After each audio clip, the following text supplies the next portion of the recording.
Microphone. So NBC and All right. ABC are right next to I have John. Yeah. Podium check. 1, 2, 3, 4, 5, 6, 7, 8, 9, 10. You good out there? 1, 2, 3, 4, 5, 6, 7, 8, 9, 10. Podium check. 1, 2, 3, 4, 5, 6, 7, 8, 9, 10. 1, 2, 3, 4, 5, 6, 7, 8, 9, 10. Is everybody okay out there? Does anybody need more check? You good? Good? All right, fantastic.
Ladies and gentlemen, the President of the United States, accompanied by the Vice President of the United States.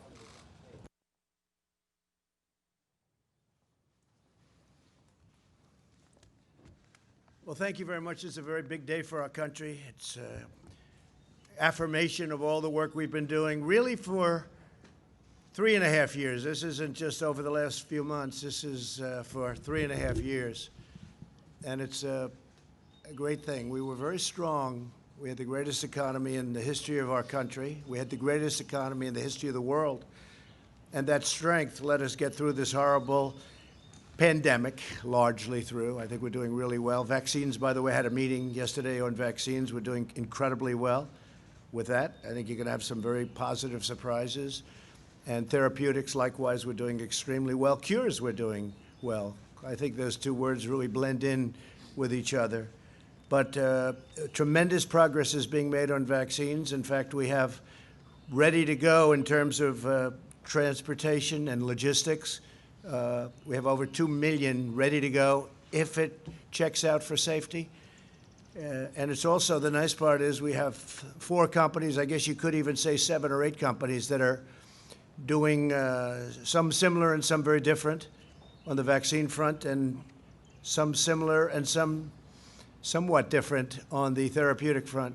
So tremendous progress is being made on that, and I think even without that, and I have to say, even without that, and I don't think you're going to be having to use that in the future, that statement, even without, because I think they're going to have it.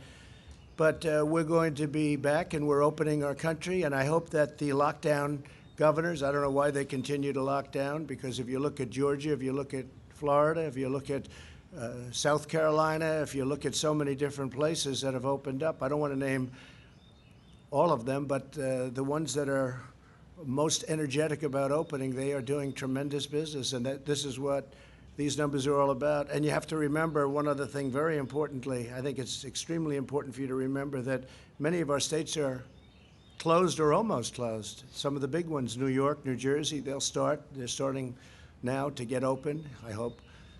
And I hope they also use our National Guard. Call me. We'll be ready for them so fast their heads will spin. We did it in Minnesota. In Minneapolis, we were incredible. They were ripping that place apart. I love it. We had such success there. And they were ripping it apart. And I called the governor, and the National Guard went in, and one night it was over. You don't see the problem in Minnesota now at all, not even a little bit. You take a look at a great city, just a great city, Minneapolis, and it was under siege like nobody's ever seen, where people are running from a police department, the great police, and they were told to. They didn't want to run. They were told to. It's bad governing, and I'm not blaming the governor. I'm blaming the mayor. But we want to get all of this finished. This is a great tribute. What we're announcing today is a tremendous tribute to equality. We're bringing our jobs back. You know, when we had our tremendous numbers, and when we had, just prior to the China plague that floated in, we had numbers the best in history for African American, for Hispanic American, and for Asian American, and for everybody. Best for women, best for people without a diploma, young people without a diploma. I mean, so many different categories. Our numbers were the best in almost every category. We had the most people working in the history of our country, almost 160 million people. We were never even close to that. So we had things that we were doing so well, and then it came in, but we're going to be back there. I think we're going to actually be back higher next year than ever before. And the only thing that can stop us is bad policy. Frankly, left-wing, bad policy of raising taxes and Green New Deals and all of the things that you have been writing about long and hard. That will stop it like you wouldn't believe. And frankly, it's holding it back. If there were no possibility that that can happen, and I like to be an optimistic person, I think we're looking very good. I think even before today, our polls were, the polls that I've seen and the polls that we do were looking very good. But if we didn't have the possibility of having massively higher taxes like the Democrats want to do, and Green New Deals, which are totally ridiculous, frankly, ridiculous, and I'm a big environmentalist. I believe strongly in taking care of our environment. We have the cleanest air we've ever had, like over the modern era, which, let's say you go back 30 years, We have the cleanest air, the cleanest water we've ever had. We're setting all sorts of really good environmental records. We're very proud of that. But the Green New Deal would kill our country. The Green New Deal would have a devastating effect on the world. And it's not going to happen anyway because it's impossible for them to do it. If you ever look at what they want to do under the Green New Deal, it's like baby talk. But we are doing something that this was an important day because this shows that what we've been doing is right. And the reason it's been and is so good is because the body was strong. Our body was so powerful that we could actually close our country, save millions of lives, stop people very early on from China from coming in, because we stopped early, at the end of January, very early, people coming from China who were infected coming into our country. It was a very hard decision to make. Almost nobody wanted me to make it. I would almost say nobody wanted me to make it. But we made that indecision, and even my enemy said that was an extremely important. We saved tens of thousands of lives with that decision. So we did a lot of things, and then we really ended up with empty cupboards. We went into a ventilator period that the likes of which nobody's seen since the Second World War. We mobilized. Nobody's ever seen anything like it. And then we did tests. We're over 20 million, or very close, but I think we're over 20 million tests, more than anybody in the world. Germany is at about at 4, and South Korea is at 3.5. We're over 20. And by the way, when you do more testing, you have more cases. We have more cases than anybody because we do more testing than anybody. It's pretty simple. But this is outstanding what's happened today. Now, they thought the number would be a loss of 9 million jobs, and it was a gain of almost 3 million jobs. Nobody's ever seen anything. I think it was incredible in a couple of ways. Number one, the numbers are great, and this leads us on to a long period of growth. We'll go back to having the greatest economy anywhere in the world, nothing close. And I think we're going to have a very good upcoming few months. I think you're going to have a very good August, very good July, but a spectacular, maybe spectacular September, but a spectacular October, November, December, and next year is going to be one of the best years we've ever had economically. And if you look at the numbers, they bear it out. But we were strong. It's sort of like when you go in for an operation, if a person is healthy, we were healthy. We had the greatest economy in the world.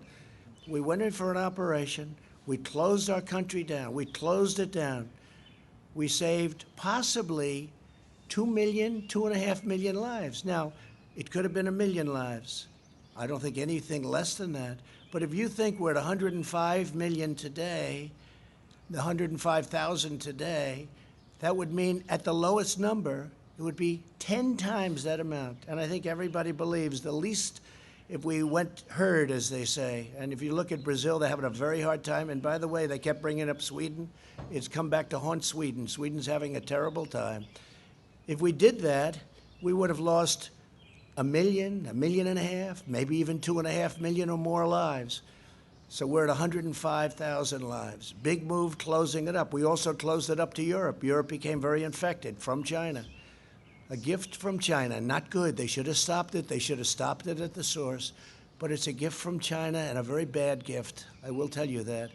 And you do say, how come at Wuhan, where it started, and they were they were in bad trouble, but it didn't go to any other parts. It didn't go to Beijing. It didn't go to other parts of China.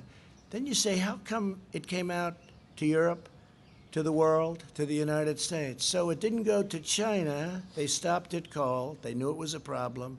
But they didn't stop it cold from coming to the United States, Europe, and the rest of the world. Somebody has to ask these questions, and we'll get down to the answer. You know, we made a great trade deal. Great. They're going to buy $250 billion worth of product. And by the way, they are online. They're doing okay. But the ink wasn't dry on that deal when the plague floated in. What's going on? A plague is floating in from China. What's going on? So the ink wasn't dry. So I guess I view the trade deal a little bit differently than I did 3 months ago. It's a great deal.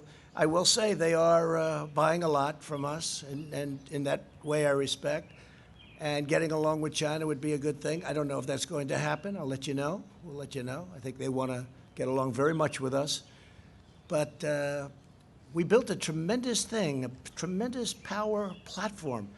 So when it got ill, when we had a problem, we were able to cut it off, stop it, just like this. Stop it. Keep everyone inside. Keep them away. Keep them together, away, uninfected. And we saved millions of lives.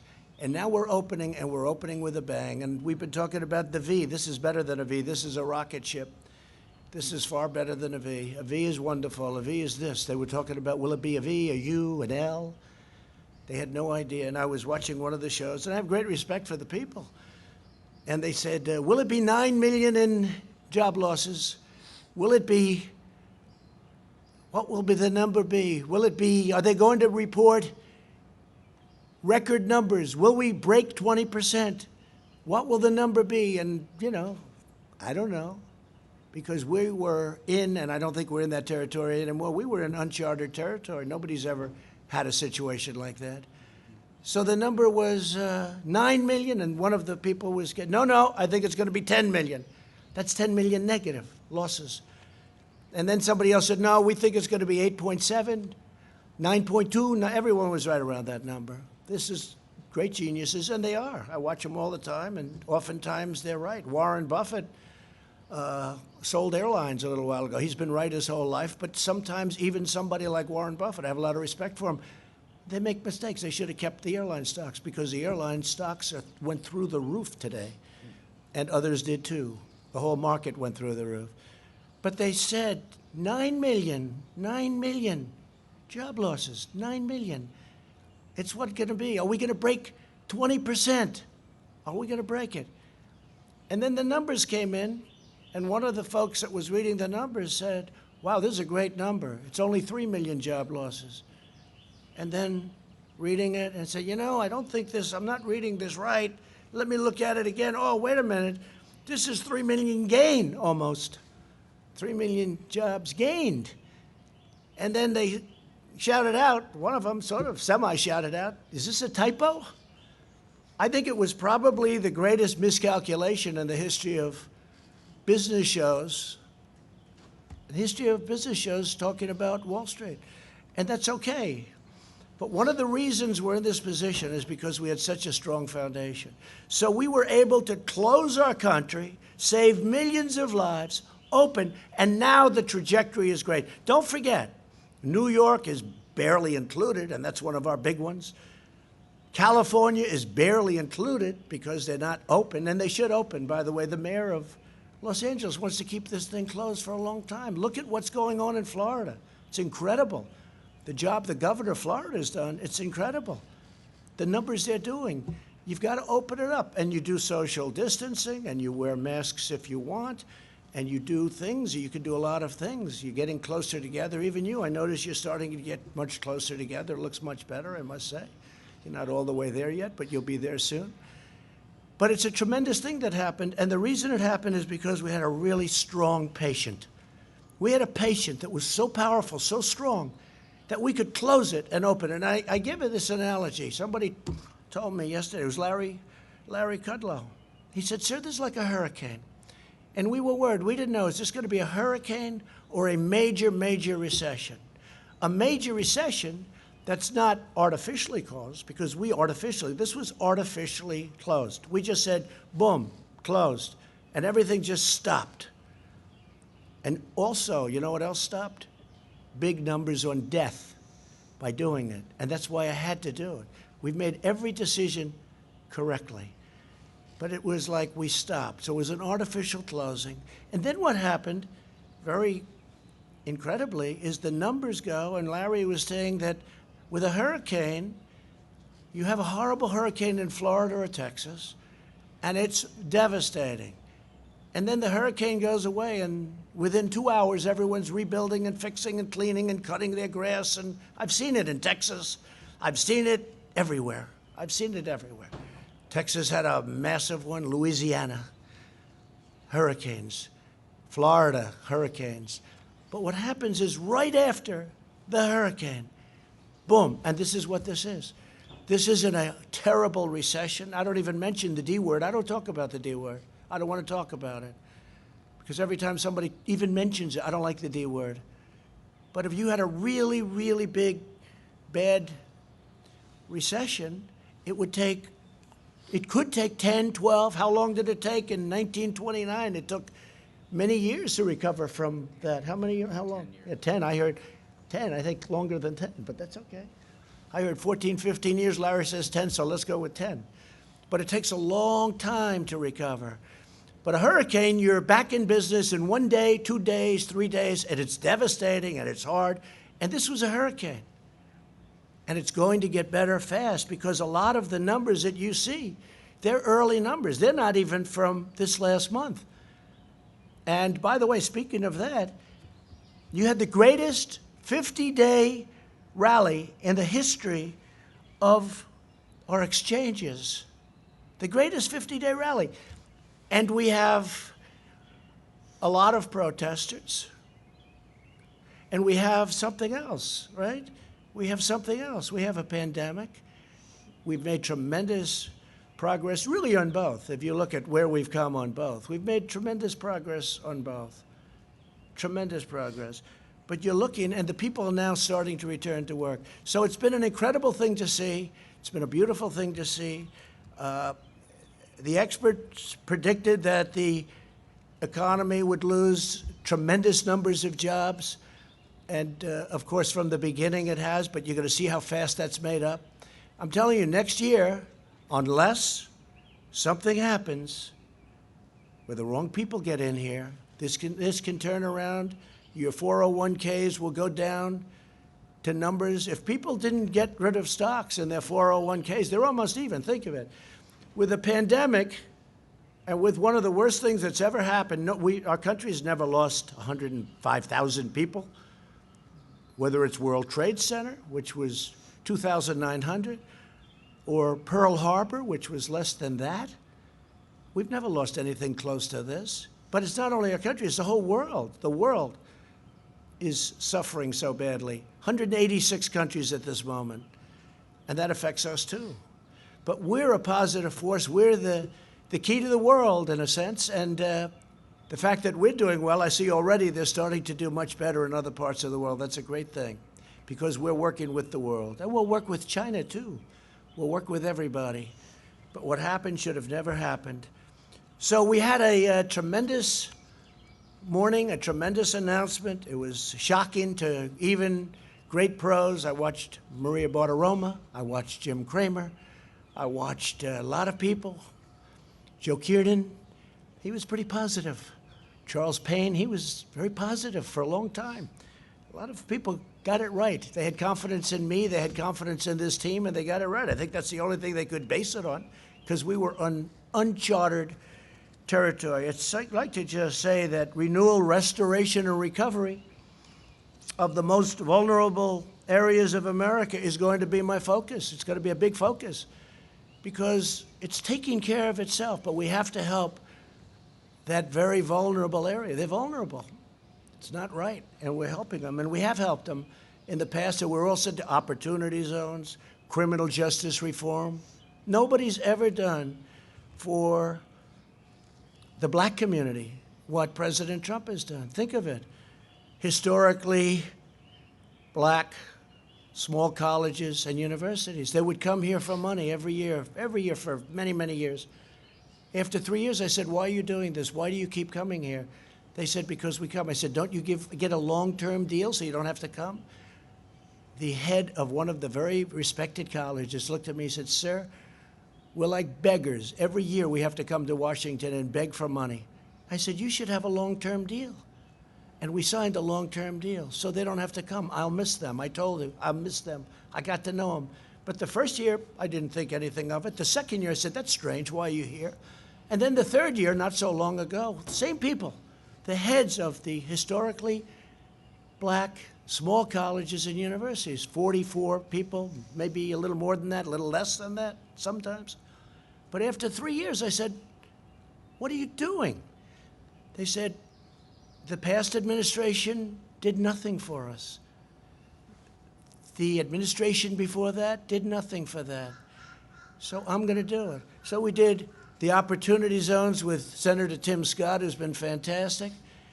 And by the way, it's one of the great unknowns because the opportunity zones, you don't talk about. It's one of the most incredible success stories ever in terms of the inner cities and in terms of black and Hispanic and Asian unemployment. Opportunity zones, you ought to do some stories about opportunity zones. Billions and billions of dollars of private money are being invested in putting people to work and getting money that they've never made before. So it's been really a terrific thing. It's now time for us to work together as we rebuild, renew, and recover the great promise of America. And that's true. We're going to work together. It'll all work out.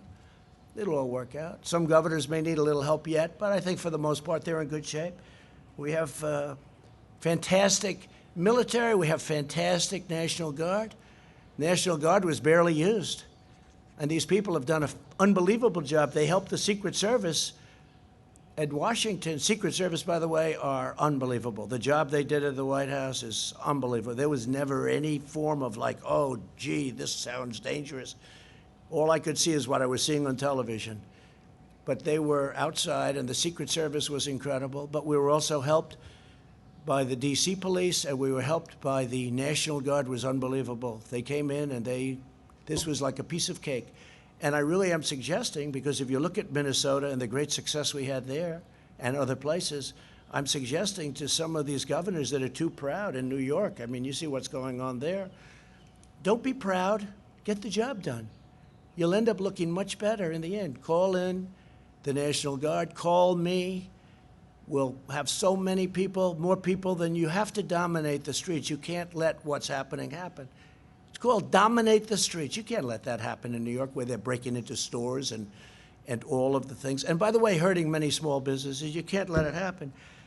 Equal justice under the law must mean that every American receives equal treatment in every encounter with law enforcement, regardless of race, color, gender, or creed. They have to receive fair treatment from law enforcement. They have to receive it. We all saw what happened last week. We can't let that happen. Hopefully George is looking down right now and saying, this is a great thing that's happening for our country. This is a great day for him. It's a great day for everybody. This is a great day for everybody. This is a great, great day in terms of equality. It's really what our Constitution requires, and it's what our country is all about. I just want to finish by saying, to save the economy, we passed several pieces of critical legislation, totaling many trillions of dollars, meaning 3. We're set up to do more if we want. I think we should, because we are dominant. For many years, as a bystander, but somebody that loved government, somebody that loved this country, I would watch and study and see, and just, you know, when I say study, naturally study by watching. But if you go back, China was going to catch us in 2019. And that was like a given. You know, you go back 5 years, 6 years, 7 years. It was always, yeah, China will catch America, catch the United States, and in 2019, and then it'll become the dominant economy. Never happened. It's not going to happen. We dominated them over the last year and a half, 2 years. We took in tens of billions of dollars in tariffs that they paid for. I gave some of that money, just a small fraction, to our farmers, which made them whole, more than whole. That's why they're all in business. Made them more than whole, and it came right out of the tariff money.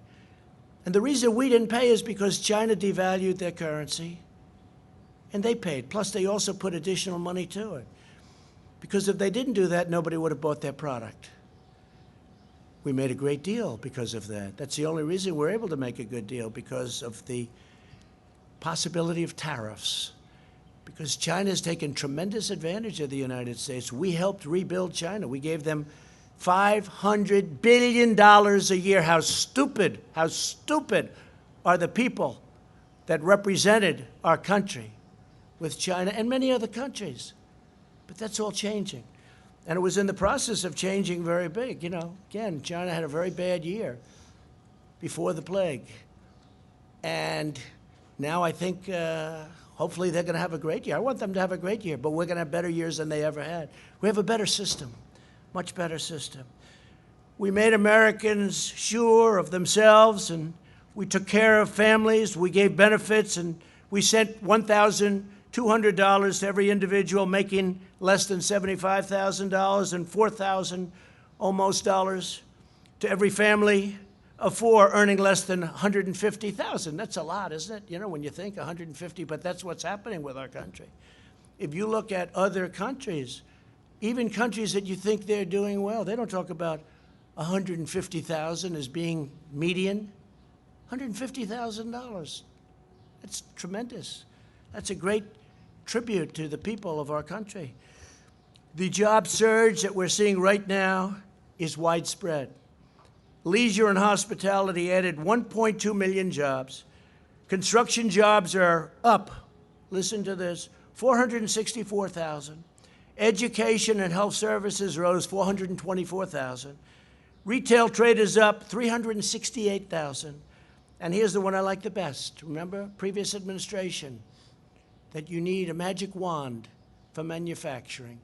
Manufacturing, which we had up to 600,000 jobs prior to the plague, manufacturing rose to 225,000 jobs, up by.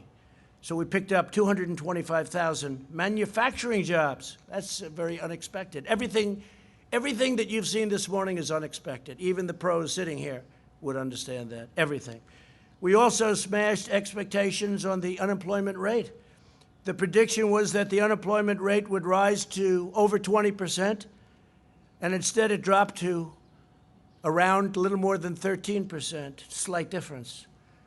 And this time the greatest comeback in American history. Today is probably, if you think of it, the greatest comeback in American history. But it's not going to stop here. It's going to keep going because so many places are closed. I was watching our great vice president today being interviewed on CNBC. He did a phenomenal job, and he made a statement. He said, this is not going to stop, and 100%. He's always attributing everything to me, but I'll attribute this statement to him.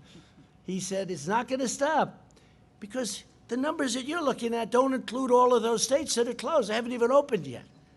We're going to be stronger than we were when we were riding high. And our stock market is it's just short of an all-time high. I've had 144 all-time high stock markets during a 3.5-year period. Nobody's ever come close to that, and we're going to do it again. But it's going to be even stronger than last time. When I would say that to you 2-3 months ago, I could see what's happened. I have a good feel. I've always done well with numbers, but I had a feel for it. I said it even the other day. I was saying, I think we're going to have a tremendous next year. I think it's going to be a phenomenal next year. I didn't know it would start this quickly. I thought it would start in August, September, but it started very early. Amazing. It's an amazing thing, but it means that they're likely to return, and all of these jobs that we're talking about now aren't even included because some of our biggest places aren't opened. They're opening up now. I think New York's opening up like as of today, and that's one of our big ones. New Jersey. They're all working hard. The governors are all working hard. To save millions of American lives, we took that unnecessary evil, we took it out of the equation. We had to do what we did. We had a very, very strong push not to do anything. We would have lost so many people. But very importantly, the economy wouldn't have been as good as it is because nobody expected this. I don't think there's anybody sitting here that can say, I want to see it on tape, as opposed to just say, oh, I did that. But some were predicting pretty good numbers, people I mentioned. But we took a tremendous step and a tremendous risk. And we've gone up at a level, and this level is going to be nothing compared to what you see in coming months, and especially next year. So the best strategy to ensure the health of our people moving forward is to focus our resources on protecting high-risk populations like the elderly and those in nursing homes, while allowing younger and healthy Americans to get back to work immediately and open up our schools, open them up. We understand this disease now. We didn't understand it. Nobody's ever seen it before. It's very tough, very contagious, very mean to certain people. We've learned a lot. We didn't know. Nobody knew anything about it. But we learned a lot. And I have to thank everybody for working so hard. Jared and Mike and the task force and all of the people, the admiral, the general. They were saying, oh, you should use admirals. I said, I did. You should use generals. I said, I did. Used them both. We had some incredible people on the task force. The job they did in getting ventilators built by the thousands, we're giving to Nigeria, to France, to Spain, to Italy, to many, many countries, to UK, they're having a hard time. We're giving them ventilators. It's a great thing. I mean, they're very hard to make. They're long-term items. We mobilized. Nobody's ever seen anything like it. Just like the Second World War. There hasn't been a mobilization like this since the Second World War, especially ventilators, because it's hard. It's big, it's complex, very complex machinery, computerized all over the place, and very expensive. And we're building thousands a week. Right now, we're building thousands a week. We have all we can use. No governor, you hear the calls, you listen in on those calls. Frankly, you're invited to if you want, but you do anyway, even if you're not invited. And you see what's going on. Every governor, there's not been one patient in this entire massive country, and we didn't have ventilators when we started. The cupboards were empty. The previous administration left us empty cupboards. There isn't one patient, not one, that needed a ventilator that didn't get one. Think of that. And we're talking about millions of people, big country, millions of people. Not one person needed a ventilator that didn't get it. So we want the continued blanket lockdown to end for these states. We may have some embers or some ashes, or we may have some flames coming, but we'll put them out. We'll stomp them out. We understand this now. We'll stomp them out, and we'll stomp them out very, very powerfully. So we've made a big step in our comeback. This was always going to be, 3 months ago I said to you, this is a very important period, this June period, because we're going to learn whether or not this is a very big, powerful R word, recession, or whether this is a hurricane that we recover from very quickly. We recover from in a matter of weeks or days. And we've learned. Again, as good as these numbers are, the best numbers are yet to come because so many areas are still closed or very partially closed. Very few actually are fully open. These numbers are with states, 50 states, and very few are fully opened. Even the ones that are very out there are not fully opened. So we're going to have some tremendous numbers coming in. When you look at the ridership in the airlines, what they've got, they went from 2% to a number that if it's correct, I'd be surprised actually, but it's a very high number. It's great. People are traveling, and you know what? They're traveling in the United States. And they're also driving. And they're building the trailers, they're building a lot of things. They're driving. People are driving. I may have to buy one of those things, drive around town. Maybe I'll drive back to New York with our First Lady in a trailer. What do they call that? An RV, an RV. Well, you should know Indiana's the capital of RVs. I think I'm going to buy an RV and travel from now on in an RV with our First Lady. I don't think anybody would mind that. So we've come together. We're coming together. We've never had a thing happen like this. We were all, including the media, we were all in uncharted territory. We were uncharted. It never happened before. Nobody knew. I couldn't be sure. I felt it. I felt we were very powerful to come back. Hardest decision I ever made was when they all walked in, a big group of people, professionals, very professional people, good people. They said, sir, the best thing we can do is close it down. I said, what are you talking about? We have this incredible, unbelievable country that's never done better, and you want us to close it down? I can't do that. What are you talking about? And after listening for 10 minutes, didn't take long, I said, I think we have to close it down. Because of the contagion and because of the power it had with especially certain people. Now, we didn't know the second part. We knew it was highly contagious because it spread like fire. But we didn't know that it hit certain groups of people. That helps us so much in testing and other things. So we're going to protect our elderly. We're going to protect especially our elderly with problems, whether it's heart or diabetes or any problem. It's like a magnet.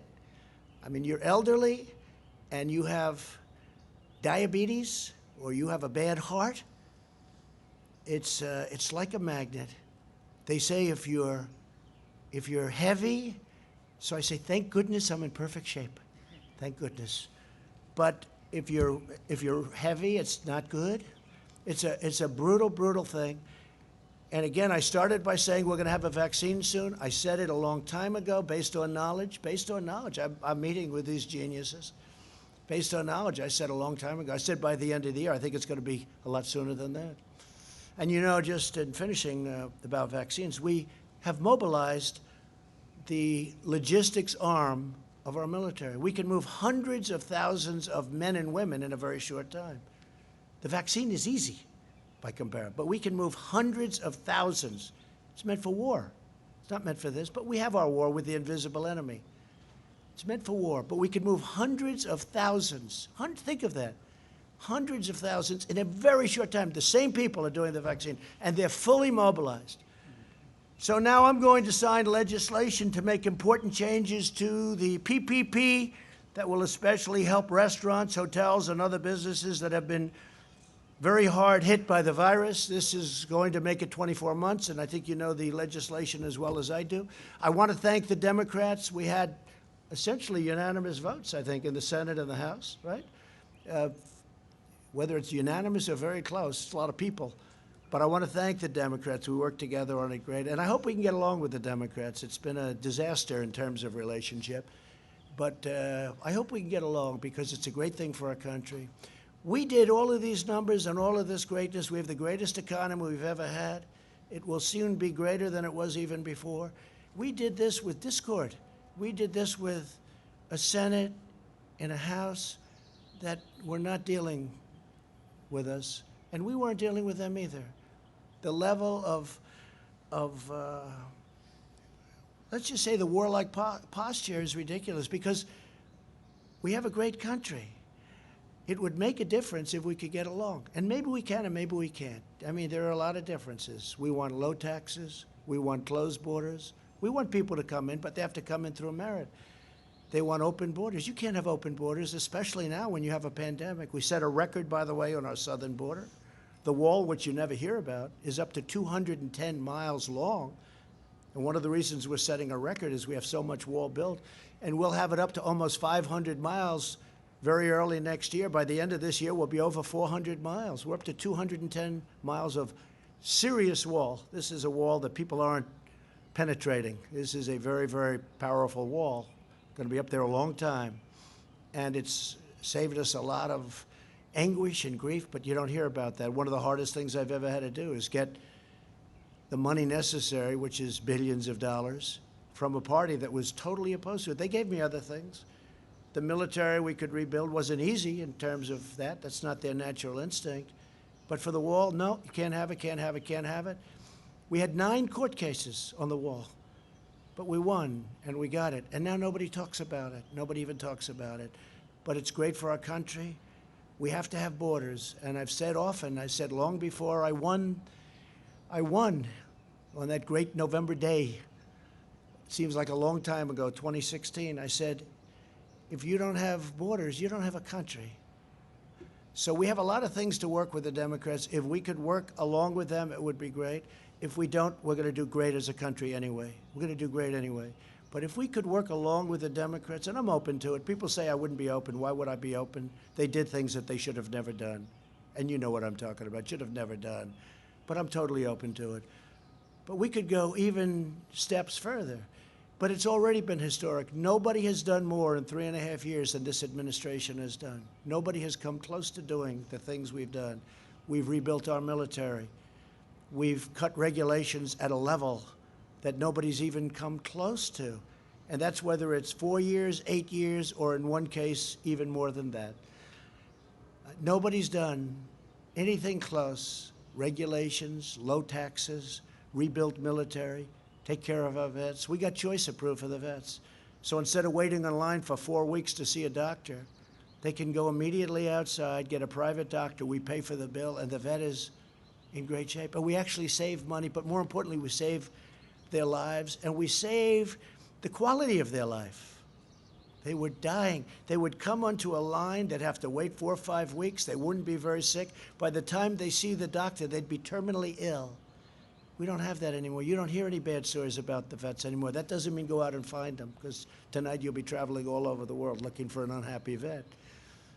And we got accountability because we had a lot of bad people in the VA. It's called VA accountability, where we can now fire people that don't treat our vets good. We have sadists, we have thieves, we have a lot of bad people. And we can now, it's called VA accountability. Almost 50 years they've been trying to get it.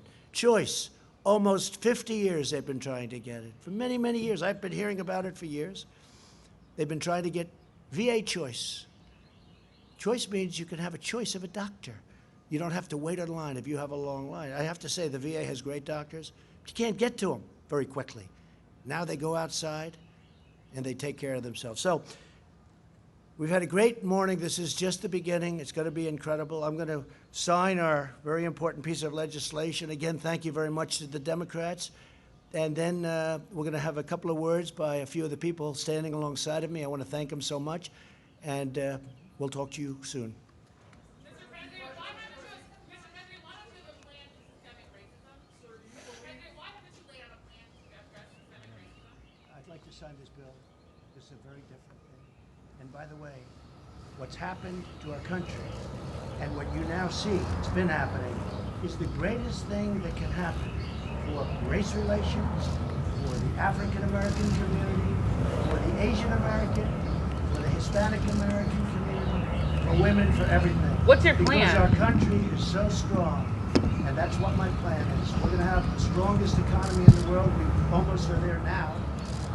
We had the strongest economy anywhere in the world, and now we're going to have an economy that's even stronger. Sir, Black how would a better economy? I'd like to sign this. Yeah, just to follow up, how would a better economy have protected George Floyd? Sure, I'll ask after. Will you take questions after, sir? Black unemployment went up by 0.1%. Asian American unemployment went up by 0.5%. How is that a victory? You are something. How is that a victory? Thank you very much.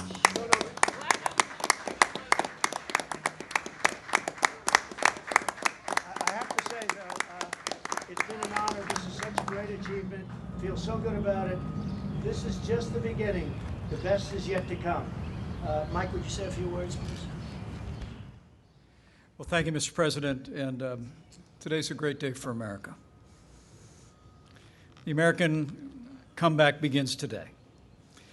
And, Mr. President, it is a tribute to the strong decisions that you made early on to put the health of America first, from suspending all travel from China to calling on the American people to embrace the kind of mitigation practices to practice social distancing, to endure 45 days to slow the spread. The way you worked in a bipartisan way, we want to thank members of both parties in the Congress for working with us to provide relief for families, small businesses, and enterprises across the country. Today's numbers, historic as they are a testament to the leadership that you've provided, Mr. President, on mitigation, on recovery. And as you directed the White House Coronavirus Task Force, they're also a tribute to the fact that states across the country, now all 50 states, are reopening our country. Even before we came to the end of the 45 days, you directed us to give guidance to state governors and all the states and territories to safely and responsibly reopen. And now all of our states are in the process of doing that. It's remarkable to think that 2.5 million jobs and declining unemployment number actually dates to surveys done in mid-May. Mr. President, it's remarkable that we can see all across the country that that this is a snapshot today of the comeback that was taking place the better part of a month ago. But because of the guidance you gave to the American people in mitigation, and because of the recovery efforts that bipartisan members of Congress supported at your direction, and ultimately because we are reopening the country, we've begun a great American comeback. So I want to thank you, Mr. President. I want to thank members of Congress that were with us.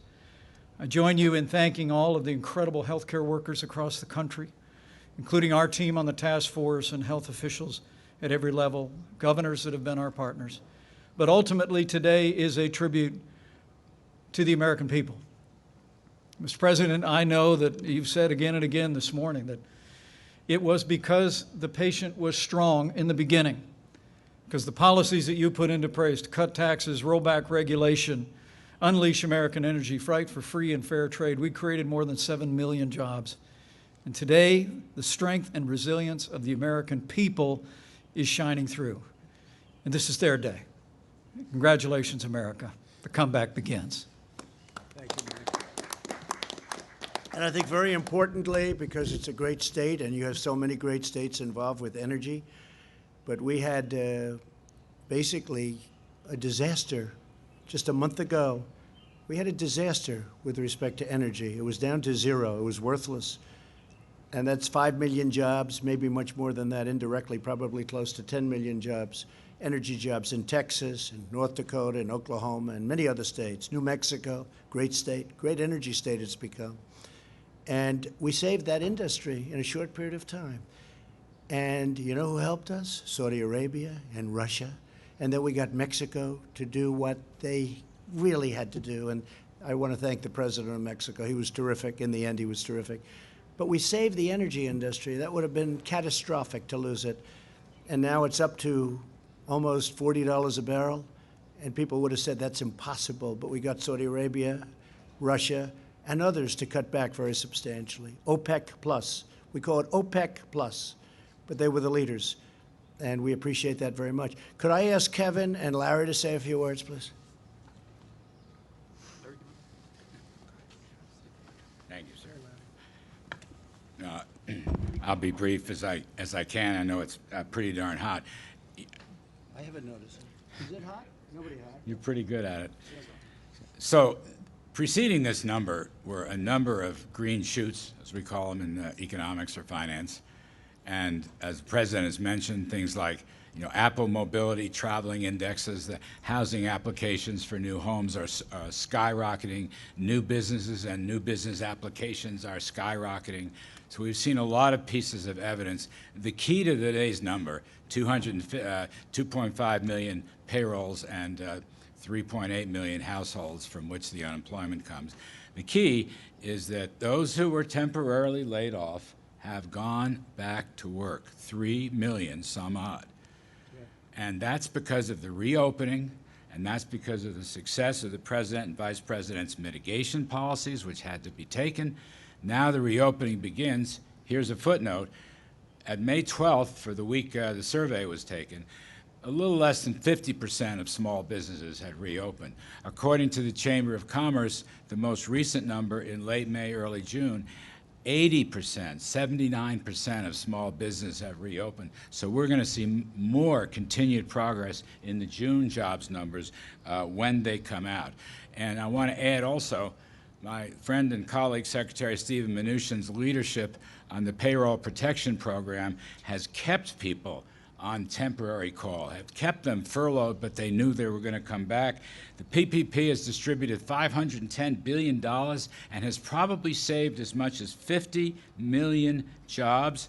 And overall, we've extended tax rebates and other payments, 159 million Americans for nearly $275 billion. The rescue package works. It was the largest in American history. Now, we are seeing weekly unemployment claims coming down, continued claims coming down. The 13.3% unemployment rate has come down.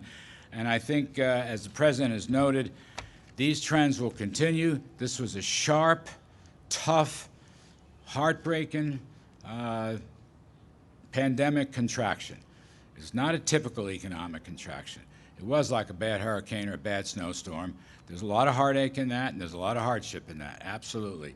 But they're sharp and fast, and they recover fast. And we are beginning to see this rapid recovery, which I believe will extend well into the third quarter and the fourth quarter. We're still looking for some 20% economic growth in Qs 3 and 4, and a big number in 2021 as we move forward with presidential policies of lower taxes and regulations and energy and fair and reciprocal trade deals that created a phenomenal economy before the pandemic and can recreate and rebuild that phenomenal economy afterwards. And I bring in my great pal, Kevin Hassett. Good job. Thank you, sir. Thank you, Mr. President. And today is a historic day, but as you remind us, there's still a lot of work left to do. that there were 18 million people that said that they expected to be reemployed. 3 million of them came back, and it shocked economists that it happened so fast. But there's still a lot of work to do, and that's what you've instructed us to do, is to give you options so that we can get everybody else in the country back to work. And I think that the main economic lesson I take from what we've seen, in addition to Secretary Mnuchin's incredible work getting the programs enacted quickly, is that the Vice President's leadership with the task force. Right at the very beginning, you put out guidance for businesses and for governors about how to open safely. And because the guidance was so scientifically based, people did so with confidence. And you would never have a jobs number like what we saw today without the confidence that I think was generated by your leadership, Mr. Vice President, and Dr. Birx and the rest of her team. So thank you so much for your service, sir. Thank you. Thank you very much. I just want to add, we'll be going for a payroll tax cut. We think that'll be incredible in terms of what we're doing because, again, we're going to be bigger, stronger, better than we ever were. That's going to be a tremendous incentive for businesses and also a great incentive, and maybe, to me, most importantly, for the workers. So we're going to be asking for a payroll tax cut. We'll be asking for additional stimulus money because once we get this going, it'll be far bigger and far better than we've ever seen in this country. That includes as of 3 or 4 months ago when everyone thought it was great, and it was great. And we're going to be doing things for restaurants and various pieces of the entertainment industry, which will be an incentive, whether it's deductions or whatever, but Steve Mnuchin's going to be working on that because the restaurants will be a little bit harder to come back, although I must tell you, Mike, I've seen some tremendous numbers from restaurants, but we're looking at doing something in terms of an incentive with taxes. It could be deductions, it could be something else, but we'll be announcing it pretty soon. But we will be asking, despite the numbers and how good they are, because we will be so far ahead of everybody else if we do what we're doing. Our borrowing cost now is 0. So we're paying no interest, which is very good. And I just want to thank everybody. I'd like to ask Steve Mnuchin to say a few words, please. Thank you, Mr. President and Mr. Vice President. And again, I want to especially thank the Senate and the House for working with us in another example of overwhelming bipartisan support that is helping American business and American workers. Mr. President, this legislation is a direct result of you invited in leaders from the restaurant industry and the hotel industry. These are 2 areas that have been especially hard hit. The restaurants' #1 ask was extending the PPP for 24 weeks, and this legislation delivers on this. So it is great to see the $500 billion that we've put to work in small business make its way into the economy, and now you see it in these numbers in them bringing more people back to work. So not only did this save jobs, but we now see people coming back to work, and we look forward to working with Congress on bipartisan issues to make sure we get every American back at work that was unfortunately laid off as a result of this virus. Thank you. Thank you very much.